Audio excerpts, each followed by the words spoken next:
Arslan Hidayat is a Uyghur rights activist, and he joins me now live from Manama. Thank you for joining us on the program. So Chinese officials are saying that detained Uyghurs have been freed, but have so far offered no evidence to prove that. Do you believe what they're saying?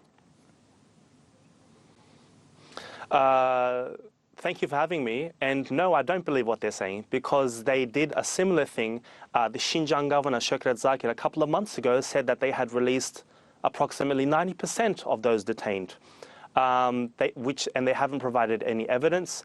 I myself and the people around me, my other friends and family, have not been able to contact for a good 2 years now any of our relatives to basically agree with what the Xinjiang governor has been saying.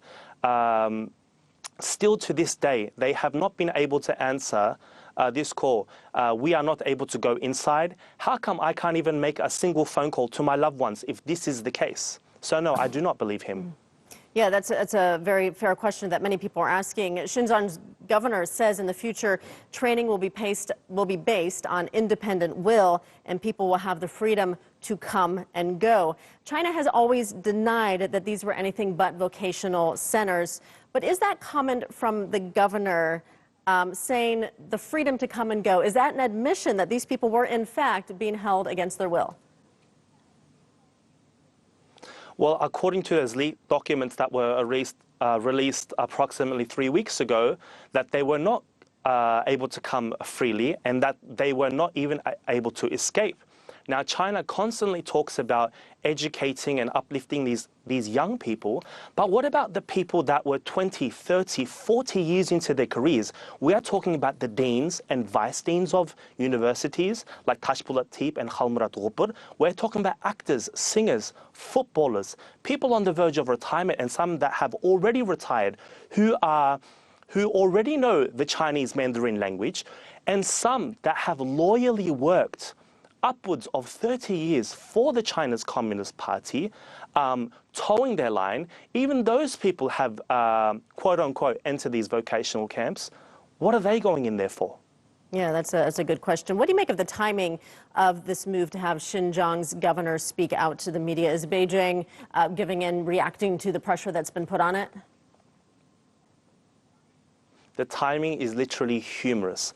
I'm sure you have seen, as soon as that bill was passed, China has themselves created propaganda using its CCTV channel, and I'm sure you've seen close to 100 clips, if not more, linking, justifying these camps to quote-unquote terrorist attacks that have been happening. And it hasn't even been a week, and they've suddenly now released all these individuals. The Chinese are shaking and rattling in their boots, and we need to keep up, if not further put pressure on the Chinese regime to let in now UN experts, foreign journalists. Hell, let me in. I want to see for myself what's really going on and interview the people on the ground.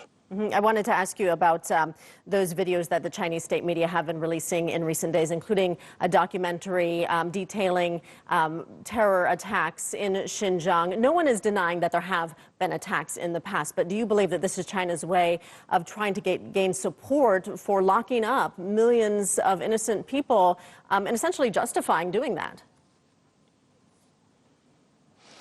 Exactly. We all know, especially in the last 20 years, that terror attacks have no color, creed, or religion. They cannot use these excuses to lock up individuals. We are talking about lone individuals for many different reasons, because the Uyghurs have been subjected to economic, social, and cultural banning. We have not been uplifted at all. When they talk about the economic uplifting of the area, the Uyghurs themselves have had no part or have not benefited at all.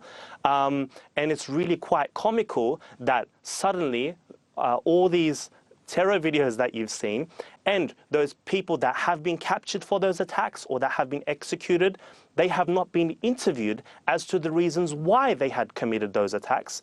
And I'm sure the people with any sort of right mind will understand that. All right, Arslan Hidayat joining us from Bahrain. Thank you for your time.